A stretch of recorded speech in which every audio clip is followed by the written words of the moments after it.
To get me a stable job, my grandpa even picked up his hunting rifle to go hunting in the mountains.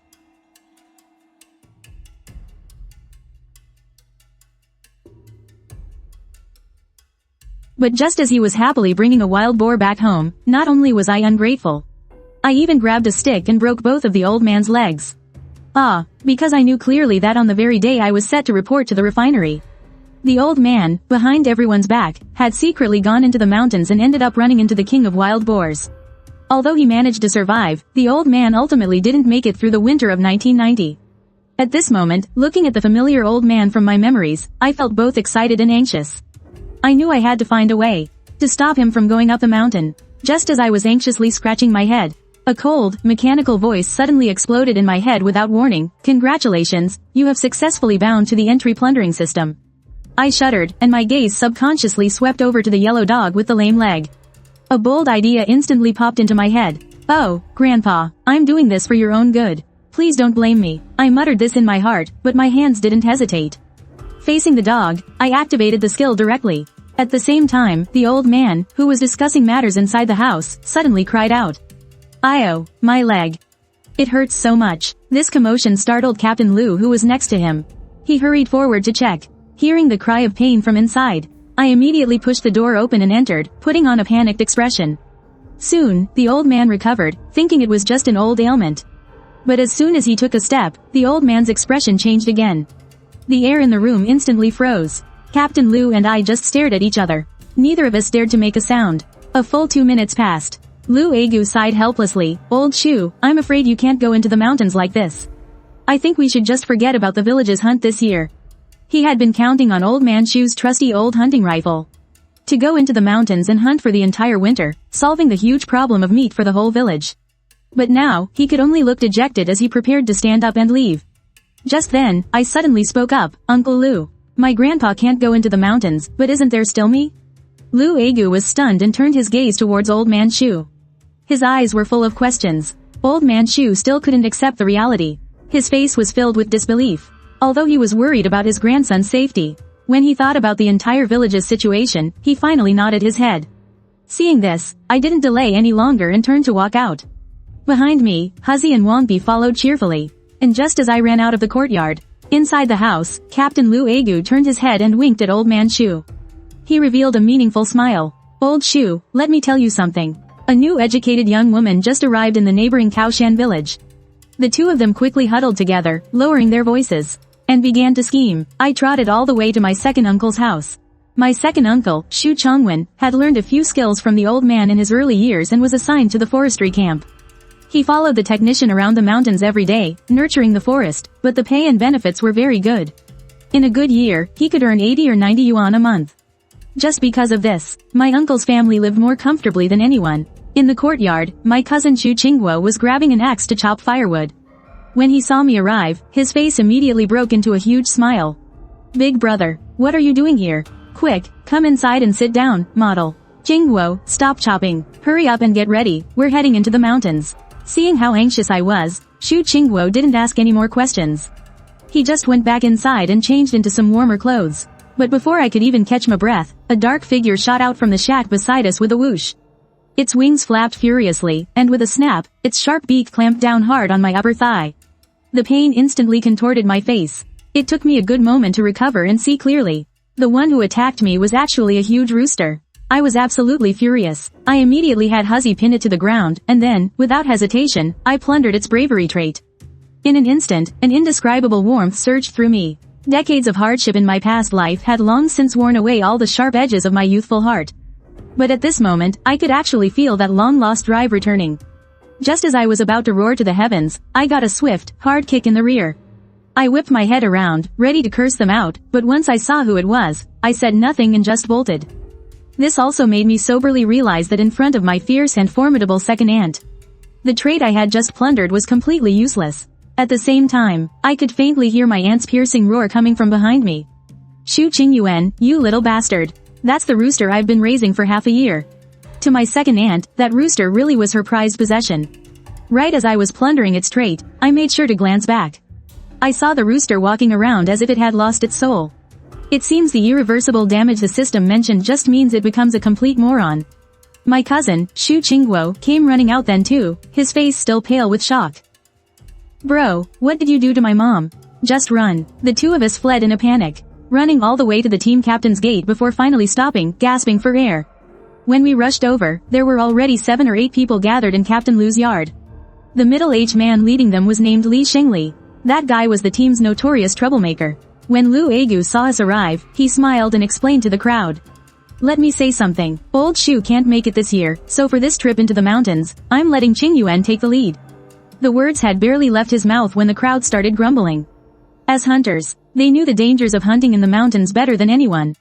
Previously, they had old man Shu leading the way, which gave them some peace of mind. But now, he was being replaced by some wet behind-the-ears kid. Anyone in their shoes would have been unhappy. My expression remained unchanged, but a cold smirk curled at the corner of my mouth. Let's make a bet. Today, when we go into the mountains, if I come back empty-handed, I'll give everyone a pound of pork as compensation. But if I do bring something back, Li Xingli, you're going to give me that jar of aged wine from your house. As soon as Li Xingli heard this, he slapped his thigh and agreed without a second thought. Deal. It's settled then, just don't you come crying about it later. The onlookers around us started to snicker, clearly not believing I could win. Even Shu Qingguo behind me was thinking to himself, we're screwed. If my cousin actually loses, even if it means getting a beating, I'll have to sneak that dead rooster out of the house to cover the debt. After that, our large group headed into the mountains. Because of the bet, the two groups went their separate ways at the foot of the mountain. This part of the forest was rarely traveled, and the ground was covered in layer upon layer of snow. It was soft and fluffy underfoot. In the snow not far from the dirt path, there were already many animal tracks. I followed them, searching carefully. He even waved to Huzzy and Wangbi beside him. Both were hunting dogs personally trained by the old master. They immediately lowered themselves, their noses pressed to the ground, and began searching for scents around them. Huzzy is a purebred Liaoshan wolf dog, a natural-born hunter. As for Wangbi, he's a pure Chinese rural dog. This type of dog might not look like much, but its strengths were its cleverness and extremely keen sense of smell. Before long, the two dogs running ahead suddenly stopped, letting out a series of urgent, low whines. Shu Qingguo and I, machetes in hand, quickly crept up to where Huzzy and Wangbi were. Looking over, we could see several round little furballs rooting around in the bushes a few dozen meters past the dirt slope. But right outside the bushes stood a massive black boar, weighing about 300 to 400 pounds. The sight of the tusks in its mouth was enough to make your skin crawl.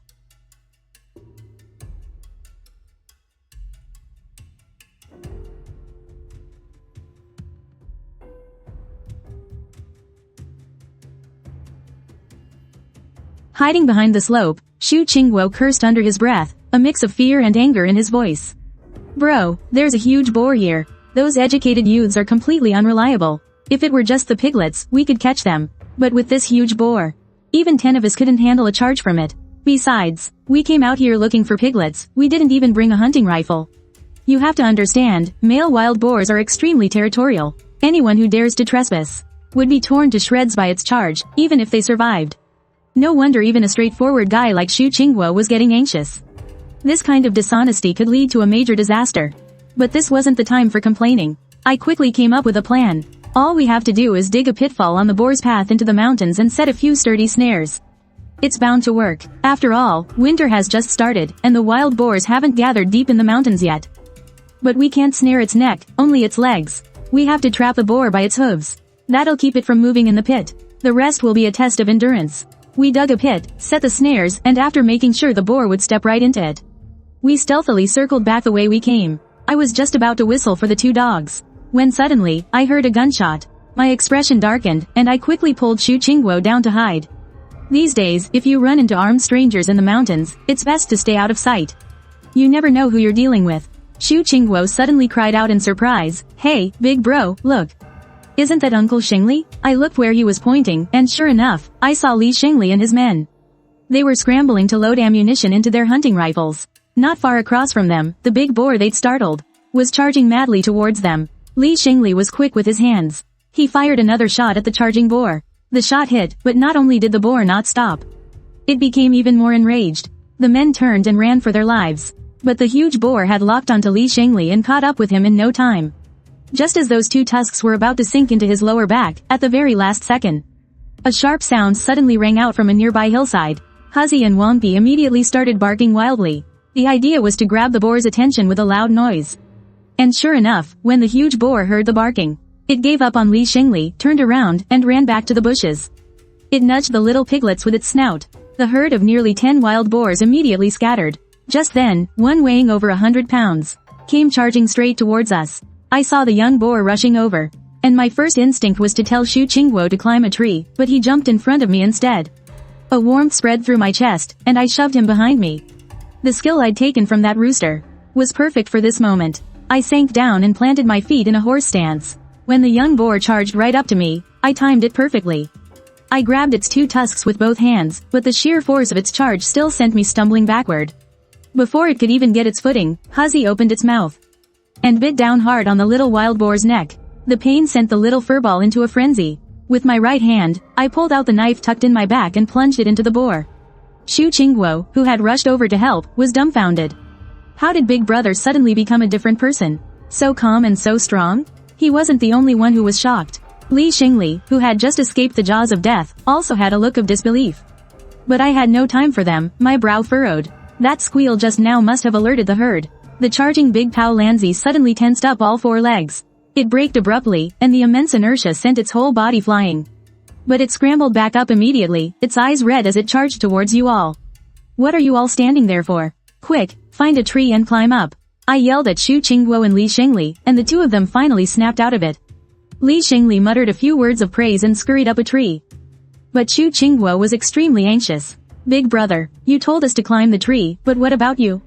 With Huzzy and Wangpi here, what could happen to me? He had a point. Huzzy and Wangpi were personally trained by the old master. Although they weren't even a third of Big Pao Lanzi's size, they knew how to work together perfectly.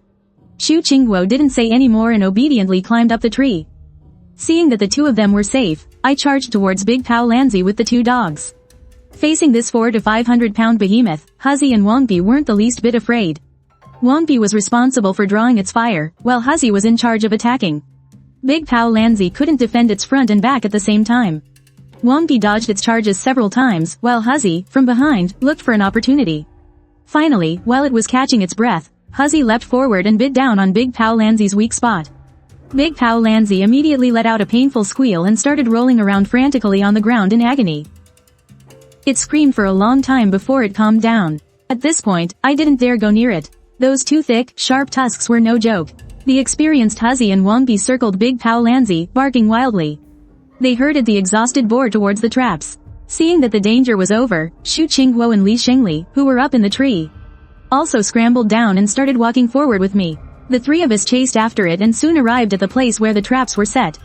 That Big Pao Lanzi already had its 2 front hooves caught firmly in a trap and was struggling desperately on the spot. I ignored it and first started to gut and clean the little furball. Seeing this, Li Xingli was relieved and went to find the others who had scattered earlier. If he thought that hunting the little furball earlier was just luck, then this Big Pao Lanzi now had completely proven my skills. To think he had looked down on me before. Li Xingli's face burned with embarrassment. I didn't think much of it. I just found some dry branches, started a fire, and began to roast some flatbread. Meanwhile, I would occasionally pick up rocks and hurl them at the trapped Big Pao Lanzi to keep it from lying down to rest. After 7 or 8 minutes, the aroma of roasting flatbread drifted from the fire. I had barely taken a few bites when Xu Qingguo brought back the small wild boar. Smelling the fragrant flatbread, his stomach started to rumble loudly. I want to roast some boar meat first. I was a bit speechless. Do you have a death wish? But I still quickly bled the boar. If you wait until the blood congeals, the meat won't taste good. Besides, there's a rule in the mountains. You can't take all of your kill with you. You have to leave a portion for the beasts of the mountain. It's for good luck and safety. Xu Qingguo was instantly full of energy, grabbing a stick and continuing to poke the big boar in the trap. I sighed to myself. No matter what line of work you're in, you need people you can trust by your side. In those days, no family ever had enough to eat. Don't be fooled by how friendly everyone acts down in the village. Up in the mountains, a moment of carelessness could lead to disaster. With Xu Qingguo standing guard nearby, I felt much more at ease handling the little furball. But the peace didn't last long. Footsteps suddenly echoed from the small path nearby. The steps were chaotic and messy, mixed with the crunching of snow. My heart jumped. Xu Qingguo pulled the wood-cutting knife from his lower back, his face tense. This is bad, Big Brother, someone's coming. But we weren't tense for long. We suddenly realized the newcomer was Li Xingli, who had gone to find people earlier, followed by 7 or 8 other men. They were chatting and laughing when they saw the butchered little furball on the ground. and the big boar caught in the trap not far away. The group of men froze for a moment. Then they erupted. "Oh my god, a big boar. Uncles, look at this," they all exclaimed. To avoid the embarrassment of returning empty-handed, these men did their best to lend a hand. "Hey, you two brothers take a rest. Let us uncles handle the rest," Li Xingli shouted as he rolled up his sleeves. Seeing people helping to carve up the little furball, I was more than happy to be idle. The 2 wild boars were quickly processed. We left the pig's innards and one head as an offering to the mountain. The remaining meat alone was over 400 pounds. Xu Qingguo's eyes were shining as he suggested we haul the pigs home. "Big brother, let's carry all this pork home. And we can sneak the rooster out of the house and roast it too." Hearing this, I gave him a knowing look. "Qingguo, are you saying I should carry all this pork to my house? If not your house, then where? Big brother, you'd better give me a big piece of meat later.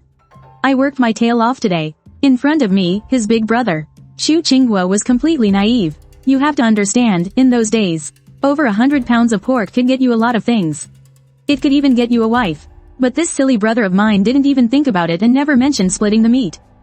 The kid is thoughtless, but I couldn't play dumb. Even blood brothers must keep clear accounts. In those days, only hunters got to eat meat every so often.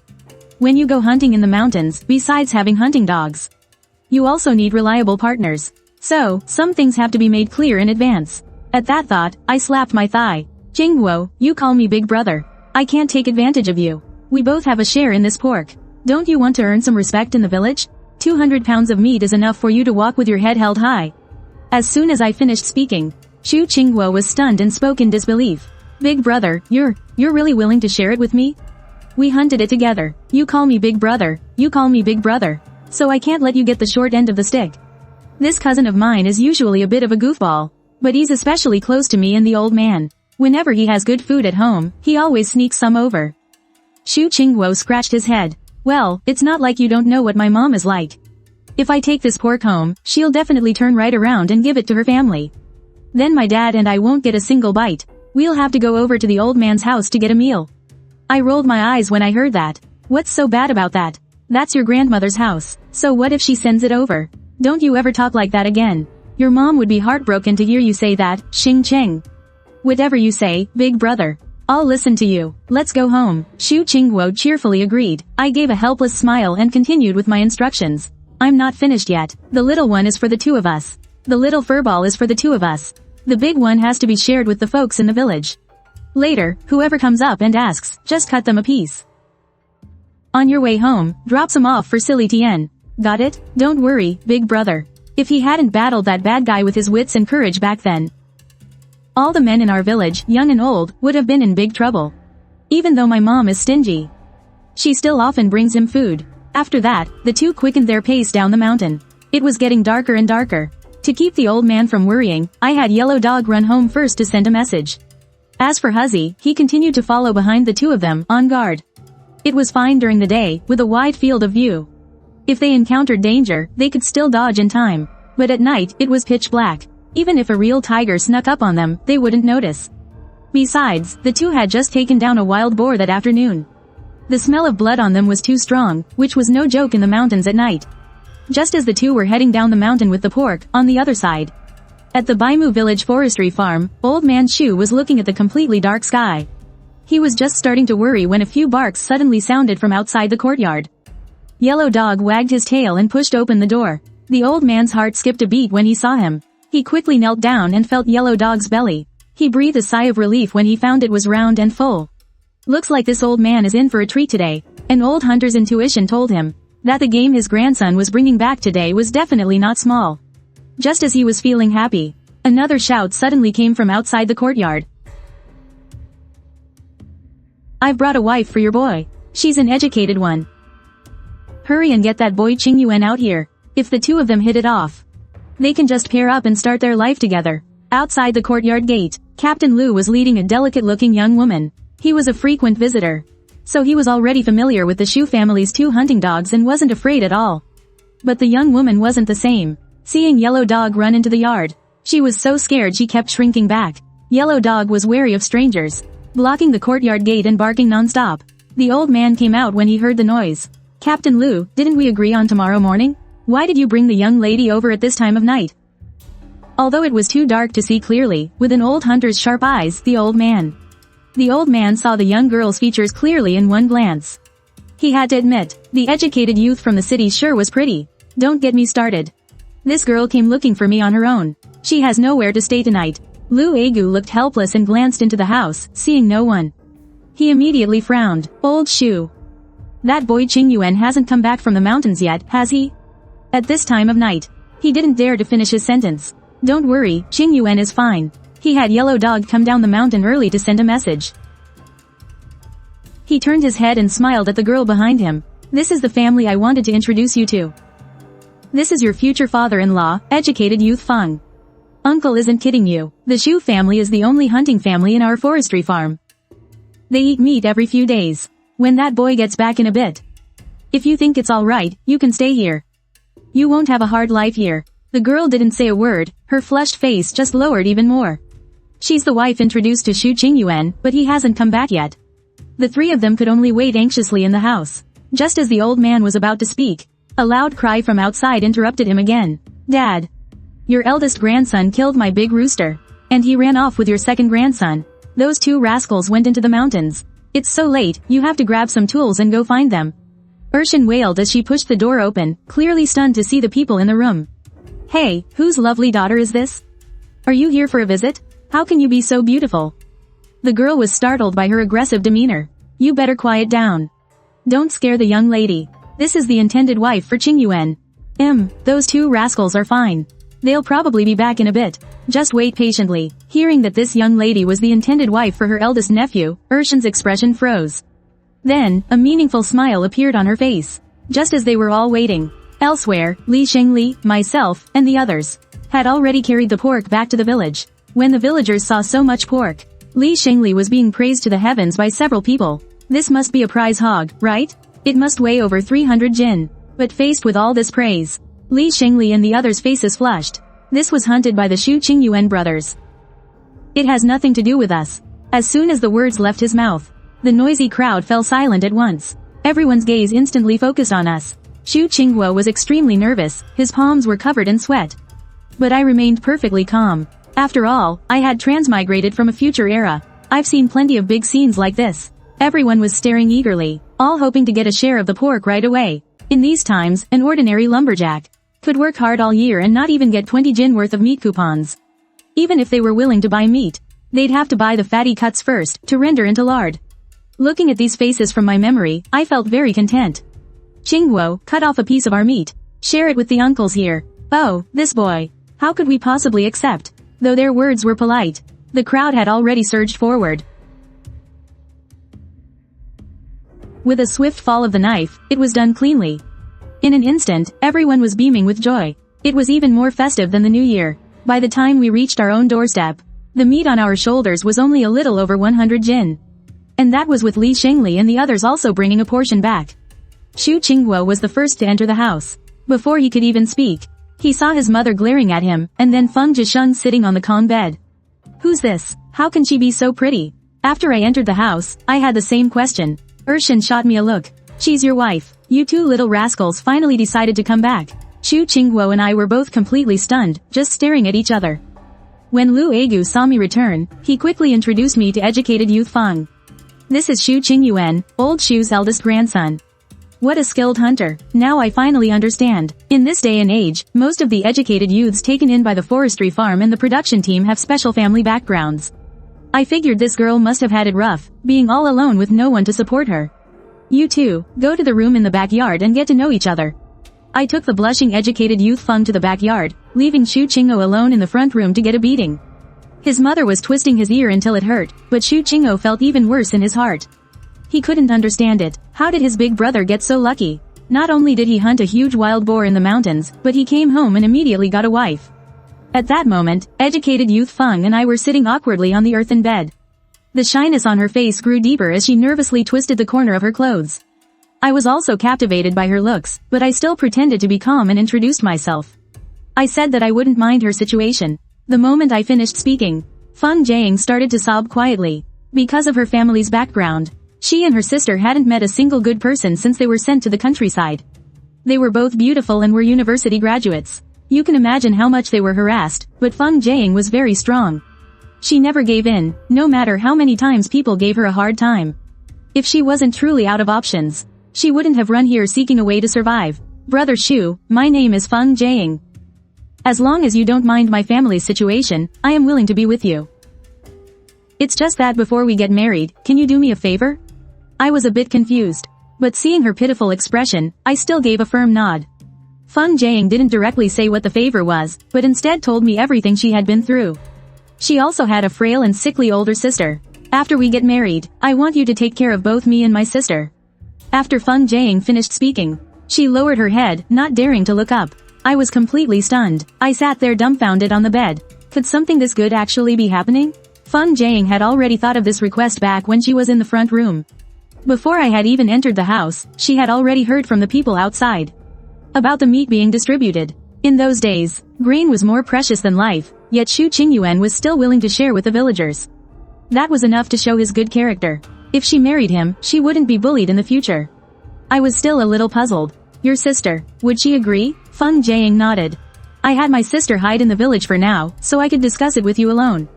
If you agree, I'll have her come out. I was speechless at this. But I didn't agree right away. Instead, I said we should bring her over first before we talked more. The two of us quickly settled the matter. Afterwards, I told the old man about Feng Jiang's situation. The old man was overjoyed, feeling he had finally done right by his eldest son. Feng Jiang's sister was picked up by someone arranged by Lu Aigu and settled in the back room. Second auntie immediately put on a warm expression, took Feng Jiang's hand and said with a smile, "My dear girl, now that you've entered this house, you're one of the family. This is my little rascal of a son." Feng Jiang politely greeted Xu Qing'o, but her eyes uncontrollably drifted to the pile of red and white wild boar meat on the ground.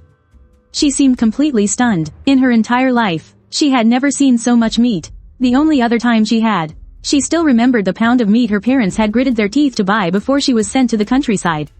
That was the most delicious meal she had ever eaten in her life. Second aunt saw out of the corner of her eye that Captain Lu had cut off over 10 jin. Her heart ached so much she winced. My second son must have put in a lot of effort. When dividing the meat, you have to give him a little extra. Xu Qingguo, standing by her side, covered his face. He felt his mother was being too embarrassing and gave her arm a pull. I just smiled, my tone calm. Qingguo and I already discussed it. This wild boar meat. We're splitting it 50-50. But those few wild rabbits are not part of the deal. They're to help my future sister-in-law and her sister build up their strength. Hearing that the pork was being split 50-50, second aunt's eyes instantly went wide. Well now, Qingyuan, I really wasn't wrong about you. Once you two are married, don't you worry. If anyone dares to bully her, I'll be the first to shut them down. That was exactly what I was waiting for second aunt to say. Feng Jiang and her sister's situation is special. They ran here from the neighboring Kaoshan village, so I'll need Lu Aigu, the forestry farm captain, to step in. Only he can get their household registrations transferred over. This is definitely a connection that none of the other educated youth could even dream of. As for the people from their old village who had designs on the two girls, they might just come looking for trouble. But with second aunt's help, even if someone comes to cause problems, they won't get very far. The meat was quickly divided up. Second aunt gathered her share of the pork, and cheerfully dragged Xu Qingguo away. After everyone had left, Feng Jiang finally took me to the back room to see her sister. Gao Mei is a rather reserved person. She's also very weak. She might be a bit resistant at first. Please don't be too hasty, okay? I agreed without a second thought. But I felt that something wasn't quite right. Jiang, isn't your surname Feng? How come your sister's surname is Gao? What's going on? Feng Jiang wore a helpless expression. My family and hers have been friends for generations. We lived in the same residential compound. We were as close as siblings. Later, both our sets of parents were sent to another region. And we never heard from them again. So we've been depending on each other ever since. I finally understood. I knew why she had proposed that kind of condition. Although I felt sorry for the girl. Given the special circumstances of these times, there really wasn't a better way. I don't even dare to imagine the scene when I meet my future father-in-law. It would be really hard to explain. While I was spacing out, Feng Jiang gave me a rough idea of Gao Mei's situation. Gao Mei has a quiet personality and is gentle with others. A total girl next door type. But a quiet girl like her, after suffering one family tragedy after another, was then sent to the production team. The harsh living conditions directly caused her health to collapse. If it weren't for Feng Jiang's meticulous care, desperately earning work points to support them both, Gao Mei probably would have given up long ago. Now, the two of them are looking for someone to rely on, just so they can survive. Inside the room, Gao Mei was drowsy. Lying on the Kong bed, looking so weak it seemed a gust of wind could blow her over. I took a few of my mother's old clothes and walked to the door, calling out as softly as I could. Gao Mei, are you asleep? I brought you some wild rabbit meat. Hearing the noise, propping up her weak body, she replied, come in. The door wasn't locked. I pushed it open and went in. The first thing I saw was a girl in a bright red jacket and light blue pants sitting up on the bed. Her face was sickly pale. It was Gao Mei. She seemed surprisingly calm, her gaze distant and empty. I couldn't tell what she was thinking. Unlike Feng Jiaying's naive innocence, Gao Mei was like a plum blossom, blooming alone in the dead of winter. Hello. You must be Xu Qingyuan, right? I suppose I should call you brother-in-law. My expression turned a bit strange. I hadn't expected her to be so direct. That's fine by me. From now on, we can address each other however we like. Jiaying, what's this about the wild boar meat? I heard a lot of commotion in the village earlier, Gao Mei said, clearly changing the subject. Feng Jiaying immediately started telling the story with great excitement. In her version of events, I was made out to be a heroic and all-powerful leader. Gao Mei's gaze landed on me again. The story might have been exaggerated, but to be able to hunt a huge wild boar all by himself was more than enough to prove this man's abilities. Maybe staying here really wasn't a bad thing. In fact, it might be the best home she could ask for. I left soon after that. The old man handed me his entire life's savings. Besides the bicycle and sewing machine coupons he'd treasured for years, the old man also stuffed more than 600 yuan in cash into my hands. Looking at that thick stack of bills, a warm feeling washed over my heart, and I was deeply moved. The night passed quietly. I woke up early the next morning. First, I went to the old man's room to help him get the heated bed nice and warm. Then, I went to the room where Feng Jiaying and her sister were. Knowing they were still asleep, I didn't knock. I quietly stacked the chopped firewood neatly by the door, just as I turned to leave, with a creak. The door suddenly opened. When she saw me, Feng Jiaying froze for a moment. Then, she quickly tidied her messy hair, her cheeks slightly flushed. I told her a few things and then left, but something had already started to shift in Feng Jiaying's heart. When she first came to the Xu family, she had no expectations for her future husband. All she hoped for was to survive. But after just this one evening, she truly felt how different Xu Qingyuan was. He was kind to people, spoke gently, was capable, and made her feel secure. Especially the way he behaved. He was much more thoughtful and considerate than the young men at the educated youth point, who were all talk. He seemed more like a gentleman from a big city. In an era when just being alive was considered good enough, people's desire for love was nowhere near as strong as their need for food. But what girl hasn't fantasized about love? Feng Jiaying felt that she had married for love. Even though their match was arranged, for her, it was love at first sight. It was so much better than marrying one of those sly, lazy educated youths who thought they were so clever. Soon, the heated bed was warm. She boiled a pot of water and came outside. At that moment, I was staring off at the distant mountains. Feng Jiaying glanced at me without a word. We just stood there silently together, letting the first rays of the morning sun bathe us. The scene was peaceful and beautiful. I said without thinking, this kind of life isn't so bad, is it? As long as you're here, it's good, Feng Jiaying replied impulsively from beside me. Her voice was gentle. I pulled my gaze away from the mountains and turned to look at her. This girl, who was about to become my wife, was just as shy as ever. She immediately looked down, not daring to meet my gaze. I reached out and gently wrapped my arm around her waist. She obediently leaned in. We huddled close, feeling the warmth from each other's bodies. We just stayed like that, enjoying the brief moment of tenderness. Just as old Master Xu came out of the house. Cough, cough. Feng Jiaying's cheeks were flushed red as she gently pulled her hand from mine. She turned and ran. I stood where I was, smiling in the direction she had disappeared, then turned and headed for Lu Aguo's house. Lu Agu was the manager of the Baishu village logging camp. He was a decent man, who always looked out for the villagers. But the logging camp also had a party secretary, Gao Linsheng, a graduate from a prestigious university. He was transferred from the county, had powerful connections, and a big ego. If I wanted to arrange jobs for Feng Jiaying and her sister, I had to get it done before this party secretary officially took office. Otherwise, if I waited until he started working and brought this up in front of everyone, it might cause unnecessary trouble. Just as I reached the courtyard gate, Auntie Zhao spotted me. She hollered into the house, "Old Lu, Jingyuan's here, hurry up and come out." Lu Agu came out of the house with a look of resignation. "Oh, my goodness. You kid, what are you doing bringing meat again? Didn't the team just hand some out yesterday?" Although Auntie Zhao was refusing, her face was beaming with joy.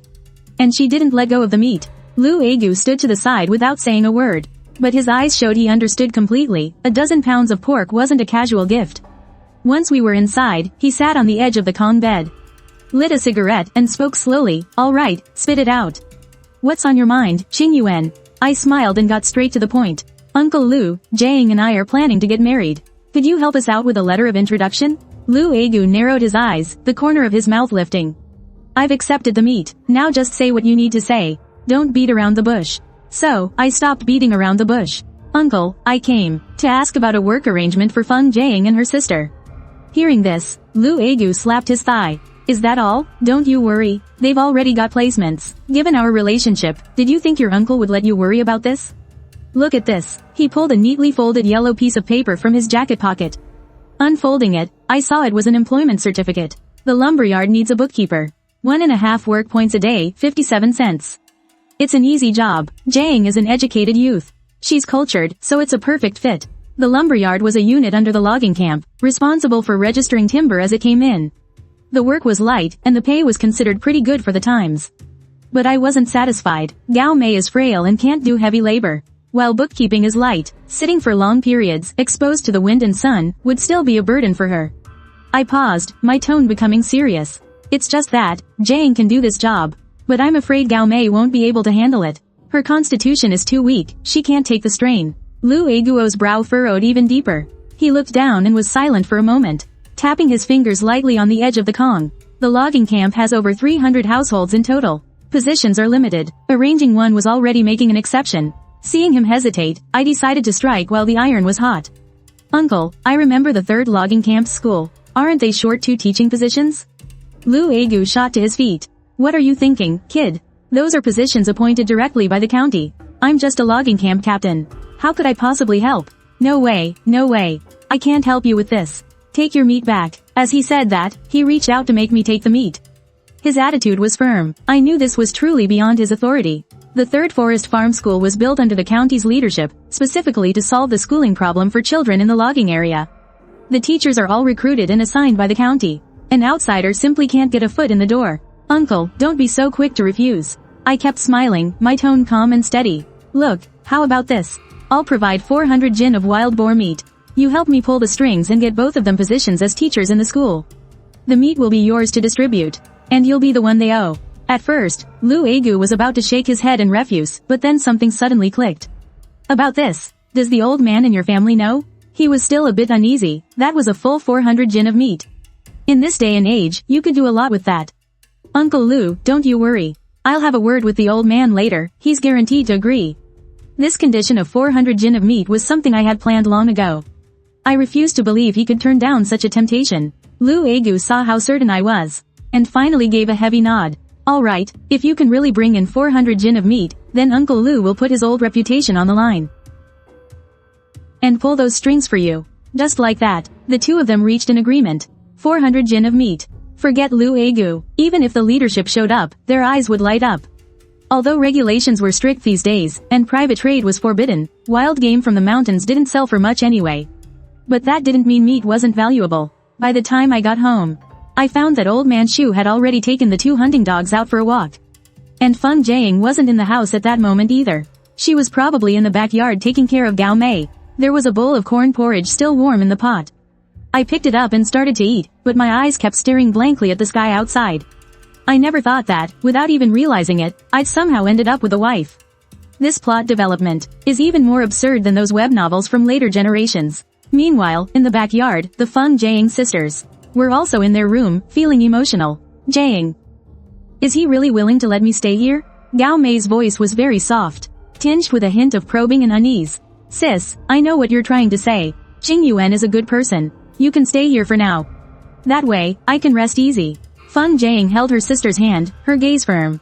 After a long moment, Gao Mei seemed to have made some kind of decision. From an inner pocket, she took out a handkerchief wrapped in many layers. "This money, give it all to Qingyuan." Feng Jiang took the handkerchief, clutching it tightly in her palm. Inside was all the money the two sisters had left after all this time in the countryside.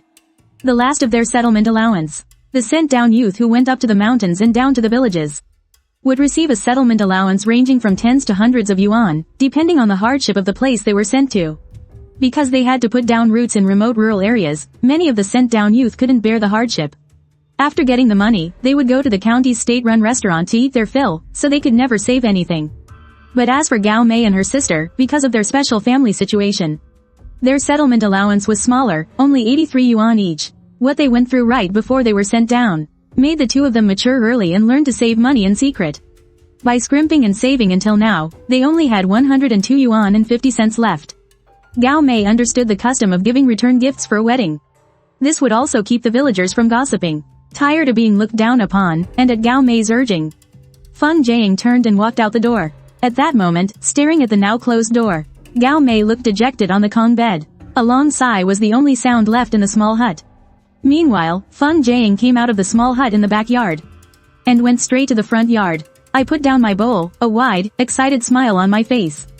Jiang, I found you a job at the lumber mill. But Gao Mei is too weak, she can't do heavy work. I'm planning to get Gao Mei a teaching job, right here at the Third Forest Farm. Feng Jiang froze where she stood. I thought the job at the lumber mill was already good enough. If Gao Mei finds out, she'll be ecstatic. Is this for real?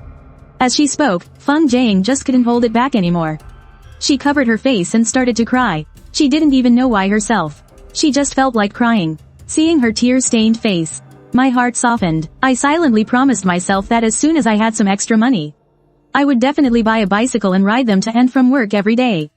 In her entire life, Feng Jiang had never been so deeply moved as she was today. It was like being lifted from the depths of despair to the heavens. The overwhelming happiness left her completely stunned. She had no idea what words to use to express herself. But unlike her, who was in a state of shock, I felt like all of this was perfectly normal. I was even planning for the more distant future. It was late 1976. That special era was actually coming to an end.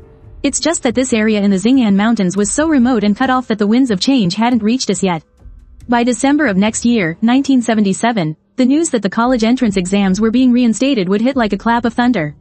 That was a golden opportunity to completely change their fate. I had to pave the way for the two sisters ahead of time. Just then, the door was suddenly pushed open, and Xu Qingguo barged in without thinking. Seeing the two of us in the room, standing so close together, the kid immediately broke into a thoughtless laugh. I shot him a look. This foolish cousin of mine was, as always, an expert at ruining the mood. Xu Qingguo's smile vanished, and his expression turned serious. Some guys from the old village went up a mountain to illegally chop wood, but they ran into a ferocious big cat with bloodshot eyes. It dragged one of them away right on the spot. The others scrambled back down in a panic. Sigh. They're insisting on going into the mountains to rescue him. According to our grandpa, that person's chances are slim to none. Taking dogs up the mountain won't help either. My brows furrowed. I didn't know about this. It seems the dangers in these deep mountains are far greater than I'd imagined. But Grandpa's approach is the right one. That's the judgment of an old, experienced hunter. I could see that Xu Qingguo was already loaded up with all kinds of gear. He obviously wanted to go up the mountain to help. Xu Qingguo wasn't embarrassed at all that I'd figured him out. Bro, look what I brought for you. Freshly grilled fish. I snuck it out of the house. When I saw him pull the grilled fish from inside his coat, my eyes lit up. Erzi might be a bit of a rascal, but his fish grilling skills are second to none. Especially grilled fish with a sprinkle of salt. The smell was simply to die for. Seeing that we were about to leave, Feng Jiang quickly grabbed 2 cornbread buns from the pot. She stuffed them both into my hands, then gently added, "Here are some pickled vegetables I made myself. You two can eat them with the buns. Please be extremely careful on your way. I'll be waiting for you at home. I'll be careful. Don't you worry." With Feng Jiang's thoughtful words, I felt like I was full of energy. After gathering all the ropes and knives needed for the mountain, I grabbed the old man's 2 hunting rifles and headed out. Just like that, our group of over a dozen people marched grandly into the deep mountains. But because Xu Qingguo and I were young and inexperienced, we were only tasked with setting up a tripwire gun trap at a key pass on the mountaintop. Our job was to provide support. Our destination was a small gully at the foot of the mountain. The local hunters call it Dog Gully. This morning, I was already on the hook to Lu Agu for 400 pounds of meat. Yeju Mountain is huge, but this weather is perfect for catching roe deer. A perfect time to try our luck. Xu Qingguo felt like his big brother had suddenly become a different person. He kept pestering me with questions the whole way until I couldn't stand it anymore. Alright, enough with the questions. We're going to set up a tripwire gun trap in a bit. You just stand by and watch. How do you set one of those up? And why did Grandpa insist we use it today? Actually, a tripwire gun is pretty simple when you break it down. You just secure a rifle at a narrow pass that game frequently uses. Then you rig it to a snare. As soon as a large animal gets caught, It'll instinctively struggle like crazy. That struggle pulls the trigger and fires the rifle. It delivers a fatal blow. Usually, a brutal trick like this is used for catching large predators. As for why the old man wanted to use it today, that's because of a hunter's ironclad rule. Any beast that has harmed a person must be eliminated as quickly as possible. The two of us and our two dogs ran for over an hour before we finally reached Dog Gully. Deep down, I was anxious to hunt some hazel grouse and extract their traits. I needed to strengthen myself. Back when I parted ways with the old man by the carriage. That feeling of helplessness unnerved me, so my only choice is to keep getting stronger. Without a cart to clear a path ahead of us, we were exhausted by the time we reached the gully. The two hunting dogs started sniffing close to the ground, searching for a scent. Normally, after the first snowfall, creatures like roe deer start looking for new habitats. I kept my eyes peeled as we walked. My gaze scanned the bushes in the gully relentlessly, like a hawk's. Before we even made it halfway up the mountainside, Wongpi, who had caught a scent not far off, let out a bark. It was different from the urgent warning barks when we were hunting wild boar. This time, his barks had a happy tone, like he'd found prey. Xu Qingguo's face lit up with excitement. He immediately peered deep into the gully. Soon, on the path on the other side of the mountain, a few roe deer came bounding out. At first, they were moving really fast. But once they hit the knee-deep snow, the roe deer were forced to slow down. Every step was like slogging through a bog. Seeing this, Wangpi and Huzzy didn't immediately charge in to attack. Instead, they showed incredible tactical discipline. They cleverly ran back into the woods and started barking, using a diversionary tactic to herd them. That barking was all it took. The already timid roe deer instantly panicked. Don't be fooled because the roe deer look trapped in the snow right now, like they're easy pickings. But if they get running, they can hit 50 or 60 kilometers per hour. There's no way we could catch them. But we can't shoot right now. If we spook the herd, it'll be harder to catch them. We can only set snares ahead of them on their escape route, I explained hastily. Then I ran off to prepare the area. Setting a snare requires a lot of skill. It can't be too high or too low. It has to be secured right about at an adult's knee height. That's the only way to perfectly snare one of the roe deer's legs and use leverage to trap it firmly on the spot. Meanwhile, Wangpi and Huzzy were still circling the roe deer, letting out ferocious barks every now and then. They kept up the pressure from a distance, forcing the deer right into our trap. Hunting has always been a test of both brains and brawn. It's because of Wangpi and Huzzy that we were able to find a trace of the roe deer so quickly. Without hunting dogs to act as a hunter's eyes, even the best hunter would struggle to find any prey in this vast sea of trees. Most importantly, you must have a hunter's unique patience. The two of us brothers hid in the bushes for over an hour. Until our feet were frozen numb, almost completely losing sensation. Those few dopey deer we'd scared off earlier finally calmed down and started cautiously milling about, looking for something to eat. By this time, Wangpi and Huzzy had already returned to our side without a sound. Lying low on the ground, their gazes locked forward. Soon, the 8 dopey deer that came into view earlier all started walking towards us. And along the path they had to take were all the traps I had meticulously set up earlier. My finger was tight on the trigger, not daring to even blink, waiting for the moment of harvest. A half-grown young one foolishly bumped into the edge of a snare. Because of the height difference, it didn't get its head in. It only knocked the wire snare, making a sharp clang. But this herd of dopey snow deers thinking clearly wasn't fast enough for their survival instincts. That buck with the one missing antler wasn't scared off at all. Instead, like a curious child, it kicked its hind legs and jumped straight into the same trap from behind. The wire snare instantly pulled tight, flipping the 100-something-pound buck to the ground. It was knocked completely senseless. The commotion scared the surrounding herd of dopey deer, sending them scattering. Just at that moment, another adult dopey deer jumped into a snare and got trapped on the spot. I gave the prey no chance to catch its breath. I scrambled out of my snow hollow and charged. Xu Qingguo reacted just as fast, pouncing on the other trapped deer. Wangpi, Huzzy, forget about these ones. Go and herd back the ones that ran off. The 400 pounds of meat I promised Lu Agu is in the bag. The one-antlered buck was still kicking its legs frantically, letting out a desperate cry from its throat. I gave it no chance. I closed in, my hunting knife drawing a cold, sharp arc in the sunlight, whack. The blade precisely severed its neck, and warm blood gushed out, instantly staining the white snow red. In this bitter cold, the blood hadn't even started to clot. It was the perfect time to gut it right here, saving the effort of hauling it back. But just as I was about to bring my knife down, the once noisy mountain forest suddenly fell deathly silent. In the bushes not far ahead, Wangpi and Huzzy stopped their frantic barking. Instead, they lowered their bodies, letting out low growls from their throats. My heart suddenly sank. I immediately imagined the worst. Thinking this, I pushed aside the dead branches blocking my view. But the sight before my eyes made me freeze solid. I saw one of the young deer was already down on the ground, while another one of the witless dopey deer, instead of running, had actually moved closer to watch out of curiosity. To its right, perched on a rock, was a creature covered in yellow and black fur. This creature is commonly known as a lynx. It wasn't large, but it gave off a suffocating sense of menace. It paid the two hunting dogs no mind at all, its posture as elegant as a noble surveying his domain. Coldly waiting for the dogs to reveal a weakness, I was stuck in the middle, with a very strange look on my face. The cornered dopey deer seemed to sense the danger, and it shuddered. Then turned to run. That movement was enough to light the fuse. The lynx, along with Wangpi and Huzzy, all shot forward. I held my breath, thinking a fierce battle was about to erupt. But the next second, the creature actually twisted its body in midair, ignoring the living, breathing prey to pounce directly on the body of the deer that was already down. This lynx, something isn't right. But Wangpi and Huzzy were, after all, veteran hunting dogs. They reacted in a flash, instantly forming a pincer attack, lunging for its blind spots from front and back.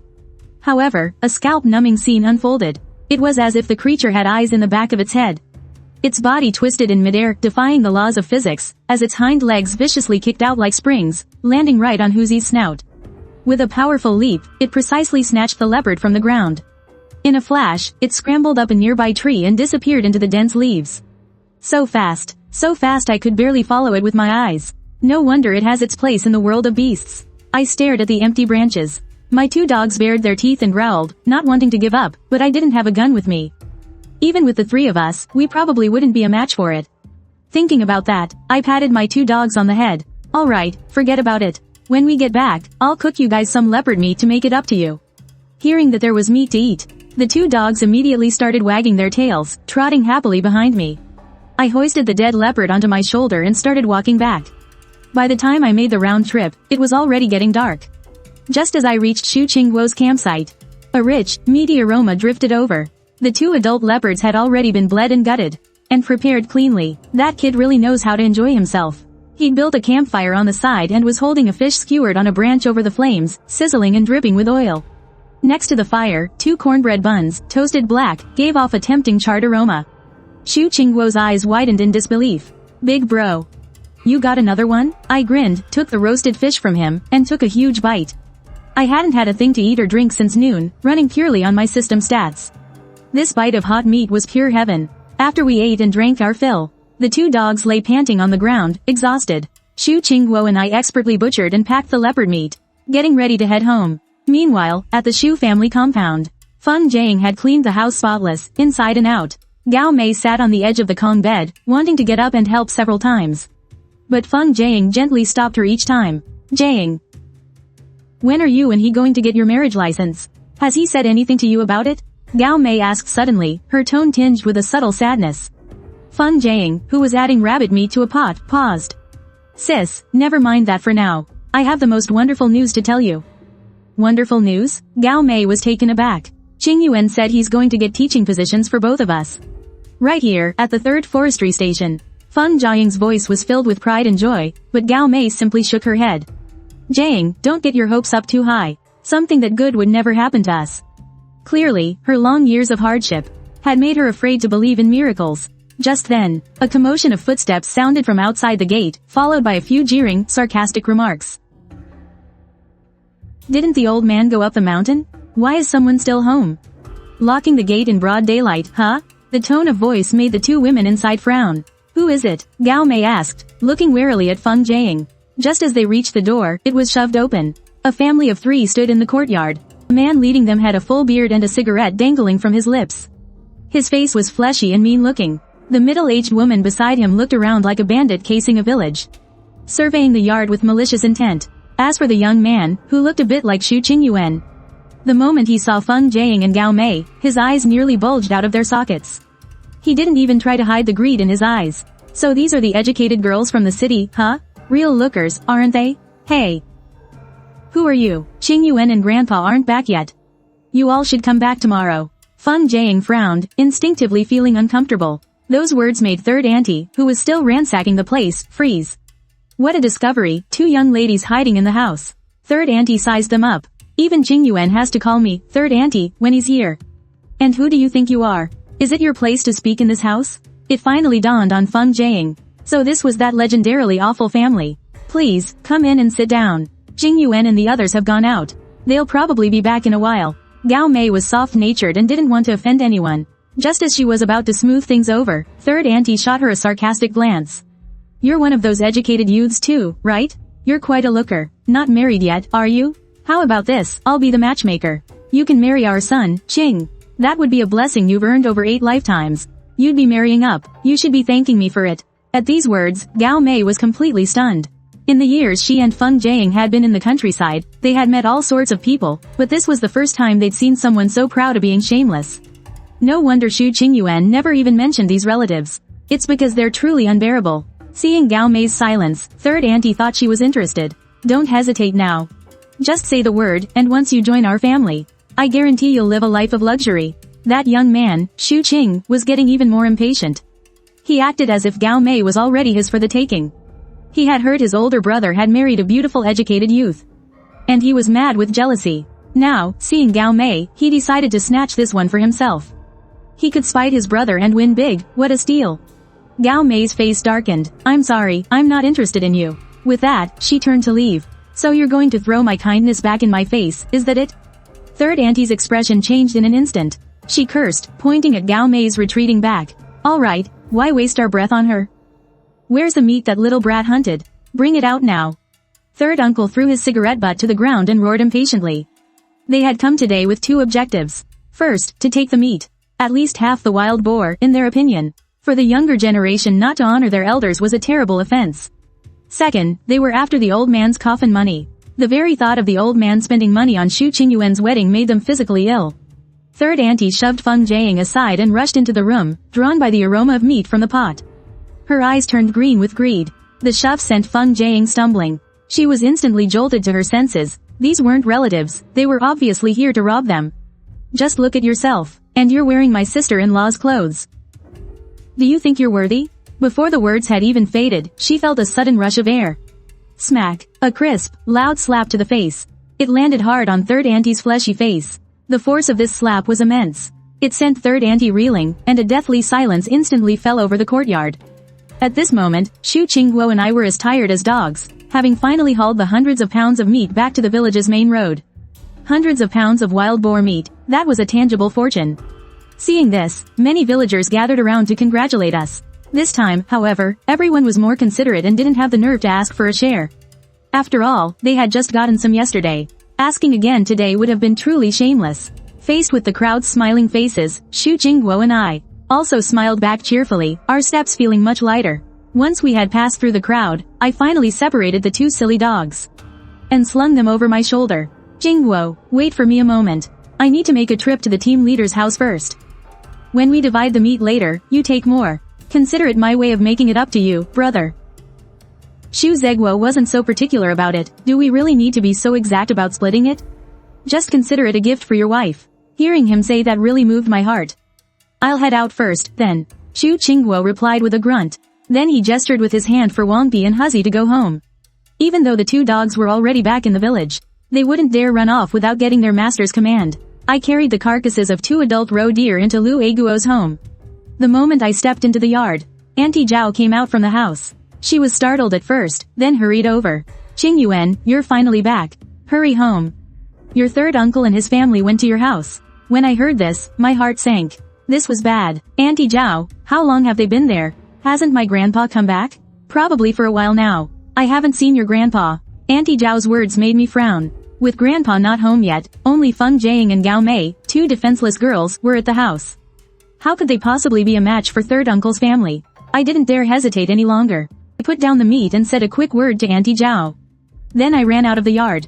Just as I got out, I ran into Xu Qingguo. Third uncle went to grandpa's house. I have to get back quickly.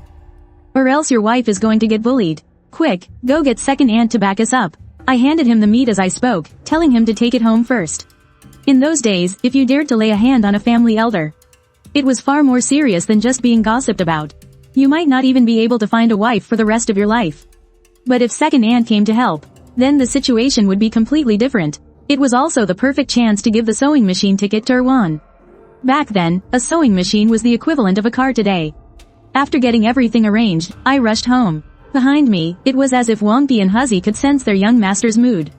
They didn't bark or make a sound, just followed closely behind me, ready to pounce and bite. However, just as I reached my front door, a loud, crisp slap suddenly echoed from the yard. At first, I thought Feng Jiang had been hit. But when I pushed the door open and saw the situation inside, I froze on the spot. I saw Feng Jiang's right hand suspended in midair, and on third aunt's face, there was a bright red handprint. That brat Qing Yuan? If he ever comes back, I'll twist this head off and let you kick it like a ball. Qing Yuan is my man, he's still up on the mountain right now. And because of what you just said, if anything happens to him today, I'll take a kitchen knife and fight your family to the death. Third aunt was so scared she fell to the ground. Being someone who bullies the weak and fears the strong, she had never seen anything like this. Just then, third uncle and Shu Qing snapped back to their senses. Qing, get up there and hit her. Didn't you see your mom get hit? Shu Qing then charged towards Feng Jiang. Seeing they were about to attack, I didn't care about anything else anymore. I gave a hand signal to Huzzy, and he understood instantly. He lunged towards the two of them, blocking their path. Third uncle and Shu Qing immediately stopped in their tracks. After all, Huzzy was not a small dog. It even bared its fangs at the two of them. Anyone who saw it would have been scared. I couldn't hit third uncle, but I could definitely hit that punk Shu Qing. With that thought, I took a few quick steps and landed a vicious kick right on Shu Qing's lower back. OWW. Shu Qing was knocked to the ground. He lay there for a long time, unable to get up. I planted my foot on Shu Qing's back. I stared coldly at third uncle. What do you think you're doing, bullying my wife right in front of me? Is this the fine son you raised? When he saw me appear, the tense yard fell silent in an instant. Shu Qing's face turned pale as a sheet. He stammered an explanation, big brother, I just wasn't thinking straight. I said the wrong thing. With that, he scrambled to hide behind third uncle. Seeing this, third uncle was completely humiliated. He flew into a rage from the shame and slammed his cigarette butt on the ground. His face was dark as he pointed at me. Qing Yuan, you've really grown a backbone, haven't you? How dare you hit your own cousin? Third uncle, what you're saying is just ridiculous. I was teaching him how to be a decent person on his father's behalf. Those who know can see he has no manners. Those who don't would think he has no father or mother. You're lucky you didn't touch my wife today. If you had dared to lay a single finger on her, not a single one of you would be walking out of this yard today. I, Shu Qing Yuan, have spoken. Before the words had even faded, Wangpi and Huzzy beside me seemed to understand my words, letting out low roars in perfect coordination. Baring their fangs, they advanced step by step, scaring third uncle's family so badly their legs turned to jelly. They kept backing away, according to the old rules of the villagers. A junior must never raise a hand against an elder. But compared to those rotten old rules, having been reborn, I care more about the family I have right in front of me. After intimidating third uncle, I turned around, my tone instantly softening. I gently patted Feng Jiang's shoulder. Don't be afraid, I'm here. Looking at this man standing before her like a mountain, an indescribable, bittersweet feeling welled up in Feng Jiang's heart. A powerful sense of security made her instantly drop her guard, and tears welled up in her eyes. Her small face was filled with grievance and lingering fear. Seeing this tender moment between the two, as if no one else existed. How could third aunt, collapsed on the ground, stand it? Her eyes darted about, and she threw herself flat on her back on the ground. This is no way to live. The eldest son's child of the Shu family is hitting his elders. Everyone, come and see. Is there no law and order anymore? In those days, entertainment was scarce. With that one shout, third auntie instantly drew over everyone nearby who wasn't asleep yet. In no time, the gate of the Shu family's yard was surrounded by people of all ages, eager to watch the drama. They pointed and whispered, I'm afraid the third son of the Shu family is causing trouble again, isn't he? They never visit all year round unless they're here to ask for something. The third Shu son is just an ungrateful wretch. A pity, after all of old Mr. Shu's hard work. The crowd murmured, the tide of public opinion clearly turning against third uncle's family. Just then, a large iron ladle covered in vegetable soup suddenly poked out from the crowd. It pointed right at third uncle's nose as a voice started yelling, third brother, your whole family is shameless. You're bullying Qing Yuan because you think he has no one to back him up, is that it? As soon as Erzi arrived, she immediately showed off her off-the-charts combat power. If you've got guts, come at me. Third brother's wife, don't you hide. Aren't you supposed to be so tough? If not, how about you and I have a go at it? This old lady happens to need to stretch her muscles today anyway. This continuous barrage of insults. She gave third uncle's family such a tongue lashing they were completely stunned, let alone third uncle. Even third aunt, who was rolling around on the ground throwing a fit, was gaping, completely speechless. Just then, Shu Qingguo, who was trailing behind second aunt, didn't just stand there either. While his mom had everyone's attention, he darted out from a gap in the crowd. He slapped Shu Qing right across the face, then grabbed him by the hair and dragged him out of the courtyard. When third aunt saw things weren't going her way, she immediately switched tactics and scrambled up from the ground. She put on a look like she'd been horribly wronged. You lot from the second family. Shu Qingyuan is sharing meat with you, so why aren't we getting any? And another thing, when this brat got married, the old man definitely gave him money. How is that fair? If you ask me, the old man's entire fortune should go to the youngest, Qing. That's how it should be. Watching this, I couldn't help but sneer. This family has the word shameless practically tattooed on their foreheads. Second aunt had already pocketed that sewing machine voucher, so there was no way she was going to listen to reason. She rolled up her sleeves, pointed right at third aunt's nose, and started yelling. Have you no shame? The family's already been divided, and you still come here to cause a scene? If this isn't being an ungrateful wretch, what is? Hey, everyone, you all be the judge. Is this any way for people to behave? Qingyuan hunted this meat with his own 2 hands. Why should he give any to a bunch of lazy bums like you? As soon as the onlookers heard that, they all started shouting in agreement. Exactly, third uncle's family is just too shameless. Meanwhile, I had already grabbed 2 wooden stools, and was sitting next to Feng Jiaying, watching the drama unfold. Earlier, Gao Mei had gone to the backyard, but she didn't go inside.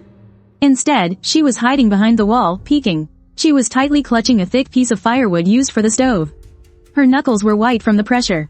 At first, when she saw Feng Jiaying start to fight back, she was about to rush out and help. But the second she saw me step into the courtyard to protect Feng Jiaying, she froze right where she stood. That feeling of safety was something she had never experienced before.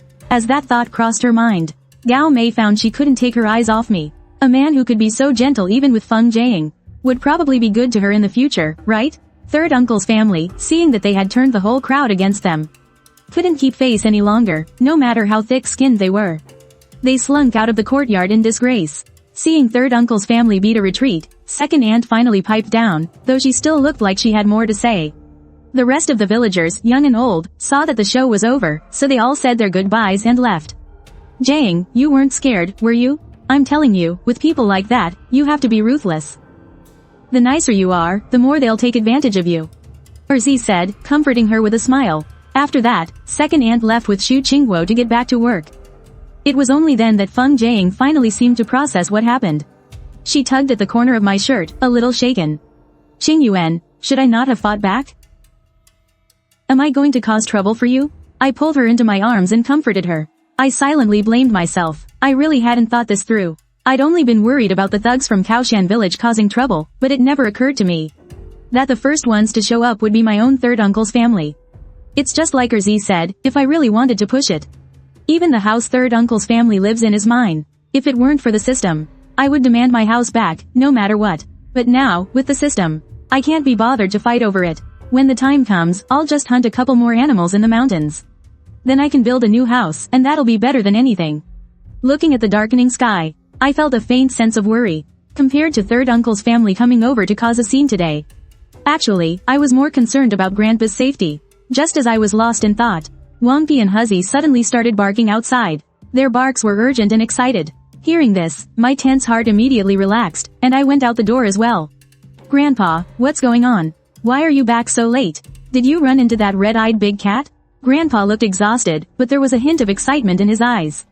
That thing's hide is really thick. It took a bullet and could still move. It ran off without a trace. And what's more, this even got the county's attention. They're offering a reward of 230 yuan to whoever can kill it. The moment he said that, my eyes lit up. If we actually manage to kill it, who does the cat belong to? I have to say, in this era of scarcity, hunting wasn't just about putting food on the table and clothes on your back, it was a way to get rich. That was equivalent to 6.5 months' salary for a regular worker, enough to make countless people green with envy. Grandpa listened quietly, looking at me with a complicated expression. If you can take down that big cat this time, I'll finally be able to let you go into the mountains without worrying. If you can't, then just go take over your second uncle's job. It's enough to support a family. Back then, a worker's position was very precious. Jobs like that were usually passed down within the family. I was used to Grandpa's favoritism, but I had already made up my mind about it. Even if I really can't catch this red-eyed big cat, as for second uncle's job. If I were to actually do that, wouldn't I be just like third uncle? And part of the reason I was so eager was that I hoped Grandpa would stop going into the mountains and enjoy his golden years in peace. Xu Qingguo, being a bit of a blockhead, only had eyes for food and completely missed the deeper meaning in Grandpa's words. Of course, even if he had understood, he wouldn't have cared. After all, in his heart, he already saw his big brother as the most important person in his life. As the three of them talked, dinner quickly came to an end. The night passed without incident. The next day at 4 o'clock, while it was still dark, I quietly got out of bed and crept towards the stable where Xiaoguzi and Feilong were kept. As I entered the stable, before I could even make a move, a system notification chimed in my head. Plunderable target, silly doggy. Possesses the positive trait, deliciousness. Possesses the negative trait, curiosity. Please select a trait to plunder. I didn't even have to think about it. If I plundered the deliciousness trait, wouldn't I just be serving myself up on a platter in the mountains? I grinned and chose curiosity, without hesitation. Early the next morning, I then packed my gear for the mountains. I went up the mountain with Xu Qingguo. We walked for over 2 hours along the Daxing'anling mountain range, until we reached the entrance to the peak that Grandpa had gone to yesterday. At that moment, Wangpi and Huzzy began sniffing around the area, then locked onto a direction. Wangpi darted off first, with Huzzy following close behind. Before long, I heard the faint sound of the two dogs barking from behind a ravine. It was very muffled due to the trees blocking the way, so it was hard to tell from the sound what they had run into. But one thing was certain, Wangpi and Huzzy had definitely found some prey. Big brother, do you think it could be that red-eyed big cat? Xu Qingguo looked extremely nervous. Qingguo, whatever you do, don't go up there in a bit. I'll take the gun and circle around from the back. If you can't get away, just run around the trees. I didn't expect Wangpi would find it so quickly. But it was too late. A dozen dogs like Wangpi would probably just be an appetizer for that red-eyed big cat. As I got closer and closer to the source of the sound, bang, the gunshot echoed, and a shiver ran down my spine. I instinctively ducked behind a tree. It wasn't aimed at me. I let out a sigh of relief. I didn't expect anyone else to be in this place. The road was covered in snow when I came, not a single footprint in sight. Looks like it's a different group. They must have come up from another mountain. The dog barks sound wrong, mixed with other hunting hounds. The mountain wind was howling and the forest blocked the sound. It's thanks to the system's boost that I could even make it out. A second gunshot. The interval wasn't too long or too short. The kind that fires fixed metallic cartridges. My expression changed and I took off running. Either the first shot was a sneak attack, or the second one was fired in a panic. The shooter is in trouble. I crested the hillock. My pupils contracted. That giant striped beast with raccoon red eyes was pinning down two large hounds, their fresh blood staining the snow. It weighed 600 pounds, like a small mountain. You could see a patch of dried blood on its abdomen. That was from the old man's shot. As for the rest of its body, there were no other wounds. 7 or 8 meters away, two large hounds were baring their fangs and barking furiously at it. Behind them, a middle-aged man was shakily reloading his gun. He fired 2 shots and still couldn't take down this big cat, and even lost 2 dogs in the process. The red-eyed big cat let out a short roar and immediately charged towards the 2 hounds and the middle-aged man. Its running speed was astonishingly fast. Hoopy and Huzzy fell back to my side. They were snarling at it. They weren't running away, they wanted to save their own kind. The sound of barking exploded through the mountain forest. The 2 hounds in front of the middle-aged man regained their courage, but it was obviously useless. The 2 that had charged earlier had already been disemboweled. Huzzy, go. I gritted my teeth and gave the command. I took out my own shotgun. I aimed at the red-eyed big cat's head. Feilong's stability trait activated, my hand and eye in perfect sync. The muzzle didn't move an inch, but it wasn't time to shoot. My gun doesn't have enough penetration power. One shot won't pierce through. I have to wait for a chance to hit its eye. If one shot doesn't kill it, it'll just be enraged. All the dogs would be done for. And I still had to be wary of that middle-aged man. This black dog understands people. Which brother are you? Are you from the county? The middle-aged man retreated to what he thought was a safe distance. He shouted at the top of his lungs. I'm a hunter from the city, hunting is a hobby. I heard the Xing'an Mountains were a good spot, so I had someone get me a gun and some dogs. The first shot was a sneak attack, the second was in a panic. He was drawn over by Hoopy and Huzzy's barking. Relying on his powerful gear, he just raised his gun and fired, not even thinking if he might hit the dogs.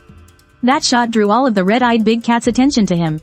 The man panicked. A 2-meter-long striped monster, its eyes glowing with a bloody light. A mouth full of fangs, charging madly. He couldn't even hold his gun steady. He frantically pulled the trigger for the second shot, then unleashed his dogs. He let the two greenhorns buy him time while he desperately reloaded. And then, I arrived. "Big bro, did you fly here?" he said, but halfway through. He saw the scene below, and his tone changed completely. I made a hushing gesture. "See that man? Go, and take his gun." Chingwo turned and disappeared into the woods. Don't be fooled by how simple and silly this kid usually acts. But that's just relative. A kid from the old Shu family is a born hunter to the bone. Especially in the mountains. Dealing with an amateur like that man is a piece of cake for him. At that moment, the man's two hunting dogs were still harassing the red-eyed big cat. Luckily, this beast was injured in the abdomen and had endured a day and a night of freezing wind, so its stamina was greatly diminished. Otherwise, we wouldn't have even had a chance to bother it. That's why Grandpa didn't want me to come into the mountains before. And that's exactly why. There are plenty of fierce beasts in the mountains. Even an old hunter would be helpless against one of those big guys. A hound got ready to attack its hind legs. The red-eyed big cat seized the chance, enduring the sharp pain in its abdomen, and turned to swat at it. Its sharp claws, backed by immense force, tore open the hound's belly and sent it flying. My heart sank. Another one down. Its next target would be me. I glanced over at the middle-aged man. Chingwo had succeeded. I instantly breathed a sigh of relief and whistled at Huzzy. Hearing the sound, Huzzy turned and bolted. He also brought back the man's remaining hound. With no more worries behind me, I aimed my rifle at the red-eyed big cat. The sound caught the huge beast's attention. It let out a short roar up at the sky. It charged at me like it was crazy. 20 meters, 15 meters. The beast was crystal clear in my vision. I didn't move an inch. I pulled the trigger. The gunshot shook the accumulated snow from the treetops. I was aiming for its eye. A clean headshot. Its forward lunge came to a halt. But the inertia of its 600 jin body carried it forward. It crashed right toward me, and I jumped to the side. I lowered my rifle and took a deep breath. That nearly scared the soul out of me.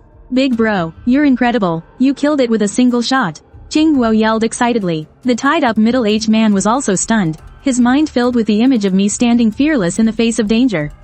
And that stunning shot. "Wangpi, Huzzy, stay alert. You both did great today. I'll make sure you get a big meal later." As I comforted the hounds, I looked at Chingwo. "Chingwo, go ahead and untie our big bro. I just told you to disarm him. Why'd you tie him up?" Chingwo got it instantly and turned to untie the middle-aged man. He gave a goofy smile. "Big bro." I was scared of the big cat. My mind went all fuzzy. "Please don't take it personally." The middle-aged man said nothing, just patted the snow off his pants. He had a strange look on his face. This big oaf's words, he didn't believe a single one. Scared of the cat? That chokehold, snatching the rifle, and tying him up. It was all so swift and efficient. If he hadn't seen we were just kids, he would have thought he'd run into bandits. "You two young brothers are quite something. Which village are you from?" The middle-aged man studied us for a moment. "What are you nervous about? I know the rules of these mountains. Lu Agu is your village chief, right? We're old friends. I'm the director of the county timber mill, Chu DeLong. Uncle Chu, it's you. No wonder you look so familiar. We're both from the Shu family in Baishu village. You even held me when I was a kid." Chu DeLong. That name brought a flood of memories back to me. My dad and Chu DeLong went to middle school together. My dad went to work right after middle school, while Chu DeLong went to the provincial capital to continue his studies. After my father passed away, Chu DeLong would come see me every time he visited the village. Later, he didn't come as often because of work. "You're Chongwu's son? Good kid. A true chip off the old block. You've inherited your grandpa's skills." He looked at Chingwo next to him. "Are you Chongwin's son? Not bad at all. Ha ha ha ha." I quickly walked over and handed him the bolt-action rifle with both hands. "Uncle Chu, I'm sorry. The last thing you want when you're hunting in the wild is an interruption." I had no other choice, so I had Chingwo take your gun. "Now that we've cleared things up, let's drop the formalities.